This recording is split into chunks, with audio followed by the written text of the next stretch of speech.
की बाबा की अव्यक्त मुरली है 31/5/2025 और अव्यक्त डेट है 15/12/2006। आज बाबा ने ज़्यादा फोकस किया है कि हमें अनुभवी बनना है। स्मृति तो हमको रहती है लेकिन अनुभव नहीं रहता, तो स्मृति से अनुभव कैसे आएगा, क्योंकि अनुभव होगा तो वो हमें कभी भी भूलेगा नहीं, इसलिए वो हमें आसानी से याद रहेगा।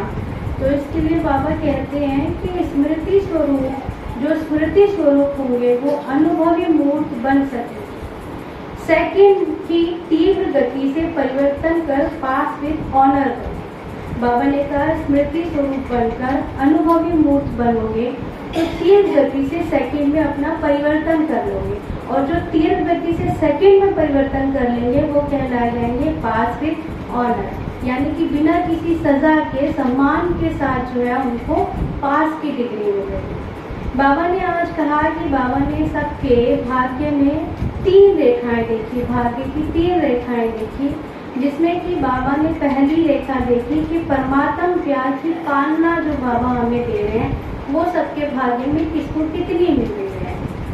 दूसरा बाबा ने देखा कि जैसे शिक्षक बन के बाबा पढ़ा रहे हैं तो स्टूडेंट बन के हम कितना उस चीज को पढ़ रहे हैं, शिक्षक के द्वारा जो शिक्षा का भाग्य हमें मिला है वो हम कितना प्राप्त कर रहे हैं। फिर तीसरा बाबा ने देखा कि सद्गुरु का कार्य होता है कि आपको बताना कि आपको ये मार्ग पे चलना है, इस पे नहीं चलना। इस तरह से भी बाबा हमें पालना देते हैं सद्गुरु के रूप में। तो हम कितना शिष्य बनकर, क्योंकि सद्गुरु के साथ शिष्य होता है, तो हम कितना शिष्य बनकर उनकी श्रीमत का भाग्य हमने लिया है। बाबा तो ये 3 भाग्य हमें दे रहे हैं, पर हमने भी वो 3 भाग्य कितने लिए हैं, उसमें बाबा ने सबके माथे पर वो 3 रेखाएं देखी। फिर बाबा कहते हैं कि परमात्म पालना केवल पुरुषोत्तम संगम युग पर ही मिल सकती है, बाकी पूरे कल्प में बाबा हमें नहीं मिलेंगे। हम सिर्फ मांगना ही करते रहेंगे, मगर उनकी पालना केवल हमें संगम युग पर ही प्राप्त होती है, इसीलिए इसे पुरुषोत्तम भी कहा बाबा ने। बाबा कहते हैं कि ये पालना भी पुरुषोत्तम संगम युग पर भी सबको नहीं मिलती, ये किसी किसी को मिलती है। इसीलिए कहा कि कोई में भी कोई, और उस कोई में भी मैं हूँ जो बाबा ने मुझे चुना। तो मतलब कितने सालों के बीच में भी मैं आ गई। तो बाबा कहते हैं इस बात का मान करके नशा होना चाहिए कि मुझे बाबा ने चुना अपनी पालना देने के लिए।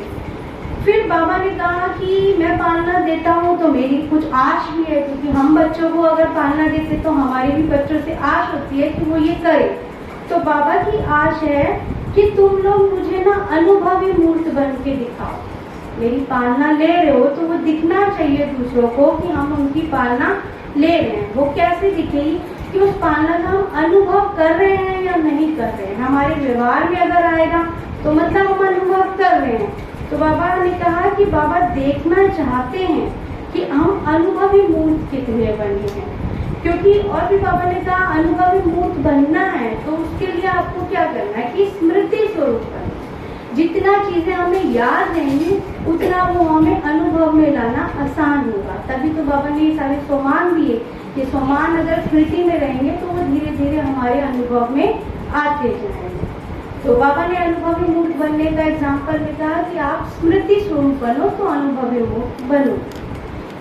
फिर बाबा ने कहा कि अगर स्मृति रहेगी तो अनुभव आएगा। अब इससे फायदा क्या होगा? तो बाबा ने कहा इसका फायदा ये होगा कि आप समर्थी स्वरूप बनोगे, क्योंकि हम सब यहाँ बाबा से शक्ति तो लेने आए हैं, वरना ये तो हम भक्ति में भी कर रहे थे, स्मृति तो हम भक्ति में भी कर रहे थे, लेकिन वो हमें शक्ति नहीं मिल रही थी। यहाँ क्यों नहीं शक्ति मिल रही थी? क्योंकि किसी ने हमें बताया ही नहीं कि स्मृति के साथ अनुभव भी करना है। अनुभव करोगे तो आपको शक्ति आएगी। तो बाबा वही कहते हैं कि स्मृति स्वरूप के साथ अनुभवी मूर्त बनोगे, और अनुभवी मूर्त बनोगे तो समर्थी आएगी, यानी कि शक्तिवान बनोगे। जो आत्मा की शक्तियाँ खो चुकी हैं वो वापस उसको मिलेंगी। अब बाबा कहते हैं कि बच्चे क्या करते हैं, सोचते हैं। सोचना भी स्मृति का एक रूप ही है कि हम सोच रहे हैं अच्छा ये करना है, ये करना है, ये करना है, ये स्मृति का ही एक रूप है सोचना। तो बाबा ने कहा कि बच्चे क्या करते हैं, केवल सोचते हैं, उसको अनुभव में नहीं लाते, तो स्मृति में नहीं आता। इससे क्या होता है कि केवल व्यर्थ और साधारण ही संकल्प चलते रहते, क्योंकि वो केवल सोच तक रह जाते हैं, वो हमारे कार्य व्यवहार में नहीं आते। तो बाबा कहते हैं कि वर्तमान समय अनुभवी मूर्त बनने की श्रेष्ठ स्टेज पर आ जाओ। कल की मुरली में जैसे बाबा ने कहा था ना कि अगर आप स्टेज पे हो तो आपको ये रहता है कि सब मुझे देख रहे हैं, तो मैं जो करूंगी मुझे देखकर सब करेंगे। इसीलिए बाबा ने आज कहा कि वर्तमान समय में आप अनुभवी मूर्त बनोगे, तो आप यानी कि स्टेज पे हो, लोग आपके अनुभव से सीखेंगे, अच्छा इन्होंने ये क्या, इनको ये फायदा हुआ, हम भी करें। तो इसलिए बाबा ने इस चीज को कहा। फिर बाबा कहते हैं जो आत्मा अनुभवी मूर्त होती है ना, उसकी अवस्था ऊंची होती जाएगी। अनुभव, हम दूसरों को भी ये बात का अनुभव होगा कि ये जो सीख रहे हैं ना उसे जीवन में ला रहे हैं, क्योंकि उनके अंदर परिवर्तन नजर आएगा।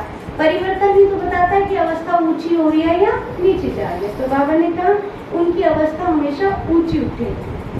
फिर बाबा ने कितने सारे फायदे बाबा ने आज अनुभव मूर्त के गिनाए हैं कि क्यों अनुभव मूर्त बनना है, ये कारण है, इसलिए तुमको अनुभव मूर्त बनना है। तो बाबा, क्योंकि किसी चीज का अगर हमें फायदा पता लग जाता है तो करना हमारे लिए आसान हो जाता है। तो बाबा कहते हैं अगर अनुभवी मूर्त बनोगे तो तुम्हारे अंदर उमंग उत्साह भी रहेगा, मतलब खुशी गायब नहीं होगी, हर कार्य को हम बहुत जल्दी भी कर लेंगे और हमें देख के दूसरे भी उस काम को करेंगे। तो बाबा ने कहा, और दूसरा बाबा ने कहा कि अनुभव मूर्त होगा ना उसके अंदर अथॉरिटी होगी उस काम से, उसको अधिकार, अथॉरिटी मतलब अधिकार होगा कि हाँ ये चीज मैंने प्राप्त की हुई है, किसी की दी हुई नहीं है, मैंने खुद अपने अनुभव से इस चीज को प्राप्त किया है। दूसरा बाबा कहते हैं कि जिनके जीवन में धारणाएं पक्की होंगी ना वो आसानी से अनुभवी मूर्त बन जाएंगे, क्योंकि हम नियम पूर्वक उस कार्य को कर रहे हैं ना। धारणा मतलब जो चीज हम रोज अपने जीवन में धारण कर रहे हैं, रोज कर रहे हैं, तो रोज करेंगे तो धीरे धीरे हमें उस चीज का अनुभव होने लगेगा। फिर बाबा कहते हैं कि यदि हम परिस्थिति अनुरूप किसी शक्ति का आह्वान करते हैं और वह शक्ति हमें प्राप्त हो जाए तो मतलब हम निर्विघ्न बन गए। मतलब समय अनुसार हमें जो चीज चाहिए अगर वो हमें मिल गई तो इसका मतलब हम निर्विघ्न बन गए। फॉर एग्जाम्पल, अगर मुझे बहुत तेज भूख लग रही है, इस समय भूख लग रही है और खाना मिल गया तो मतलब भूख की तृप्ति हो गई। ऐसे जीवन में अगर किसी चीज का विघ्न आ रहा है और वो शक्ति हमें मिल गई तो यानी कि हम उससे विघ्न से बाहर आ गए। तो बाबा ने कहा कि ये तब होता है जब हमें उस चीज का अनुभव हो, क्योंकि समय, जैसे दीदी ने एग्जाम्पल में बताया भी था कि अगर रहना है और उस समय हम सामना कर ले तो बात बिगड़ जाएगी। तो जिस समय जिस शक्ति की जरूरत है वो हमें मिले, वो तब होगा जब हम उस चीज के अनुभवी होंगे कि हमें किस शक्ति का आवाहन करना है। फिर बाबा ने बताया कि ज्ञान, योग, धारणा और सेवा में अनुभवी बनने के लिए, मतलब ये चारों ही सब्जेक्ट में अनुभवी बनने के लिए हमारी स्थिति जो है ना वो अच्छी होनी चाहिए, कि हमारी स्थिति में हमें निमित्त भाव होना चाहिए। जैसे कल की मुरली में भी बाबा ने कहा था कि आप निमित्त भाव बनकर सारा कार्य करो, कि मैं तो एक निमित्त। तो वो कहते हैं अगर हम अपने को निमित्त मानेंगे तो ये चारों सब्जेक्ट में हमारी जो स्थिति अच्छी होगी। फिर उसके बाबा कहते हैं कि इन चारों के लिए जैसे स्थिति में हमारा निमित्त भाव होना चाहिए, वृत्ति में हमारी शुभ भावनाएं होनी चाहिए, मतलब हमारी सोच में हम दूसरों के लिए जो भी सोच रहे हैं उसमें हमारी हमेशा शुभ भावनाएं निकलनी चाहिए। बाबा कहते हैं हमारी आत्मिक भाव होना चाहिए सबके लिए। फिर बाबा कहते हैं कि अगर ये सब चीजें होंगी तो क्या होगा कि निस्वार्थ भाव से वायुमंडल आपका अच्छा बनेगा, क्योंकि आपकी सोच बदल रही है तो आपके आसपास का वायुमंडल बदलेगा, जिससे क्या होगा कि आपके संपर्क में जो भी लोग आएंगे उनके साथ आपका संबंध अच्छा होगा। आपकी वाणी जो है सदा निर्मल होनी चाहिए और निर्माण होनी चाहिए। ये सब बाबा ने कहा कि ये नेचुरल नेचर होना चाहिए, बनावट का नहीं, थोड़ी देर का। जैसे हम किसी फंक्शन वगैरह में जाते हैं तो हमारा नेचर जो होता है वो नेचुरल नहीं होता, वो बनावट का होता है, क्योंकि हमें पता रहता है कि अभी हम यहाँ आए हैं, सब हमें देख रहे हैं तो हमें इस तरीके से रहना है। नेचुरल नेचर हमारा घर में होता है, जो हम होते हैं वैसा हम दिखाते हैं। तो बाबा ने कहा तो अब तुम बाबा के बच्चे बने हो तो ये तुम्हारा नेचुरल नेचर है, बाहर भी हो तो भी ऐसे ही होना चाहिए और घर में हो तो भी ऐसे होना चाहिए। फिर बाबा कहते हैं कि संस्कार परिवर्तन ना होने का कारण है कि हम नॉलेजफुल तो बन गए हैं परिवर्तन की शक्ति की कमी। बाबा कहते हैं अगर हमारे अंदर परिवर्तन नहीं आ रहा, कोई संस्कार नहीं, तो हमें इस बात की नॉलेज तो मिल गई है कि मेरा ये संस्कार नहीं बदल पा रहा है, ये मुझे बदलना है। नॉलेज तो हमें द्वापर से मिलती आ रही। लोगों ने बोला झूठ नहीं बोलना चाहिए, सच बोलो, पता है, मगर नहीं कर पा रहे। तो बाबा कह रहे उसका कारण है कि उस चीज को करने की शक्ति हमें नहीं है। वो शक्ति तो बाबा अमृत वेला सुबह योग में देते हैं।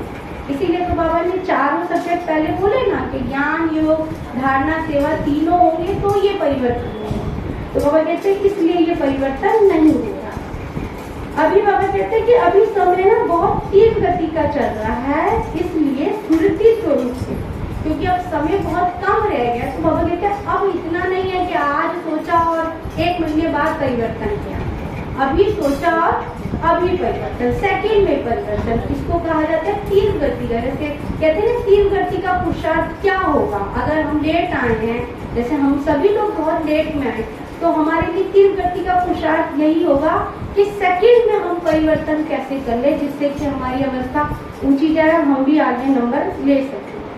फिर बाबा कहते हैं कि परिस्थिति को समझकर परिवर्तन 1 सेकंड में करो और बिन्ने लगाना है तो समाप्त करो।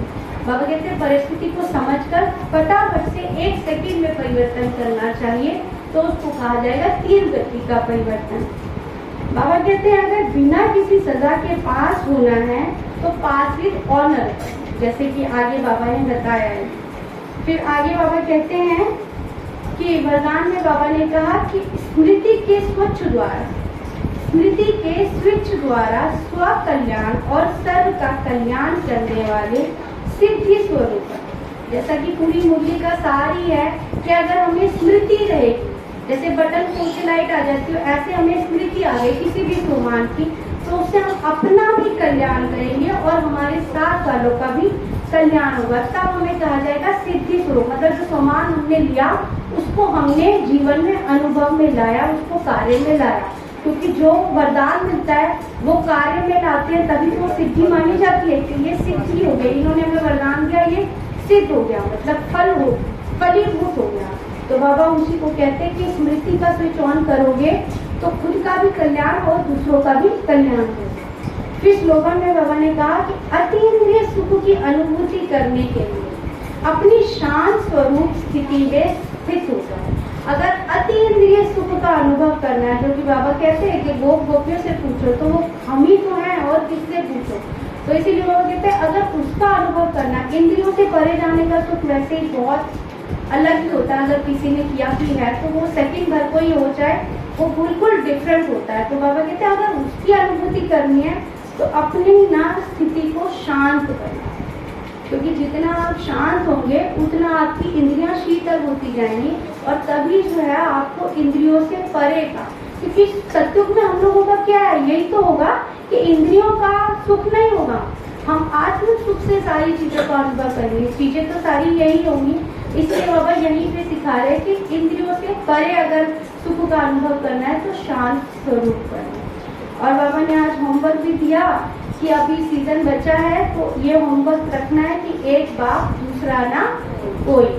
अच्छा, ओम शांति।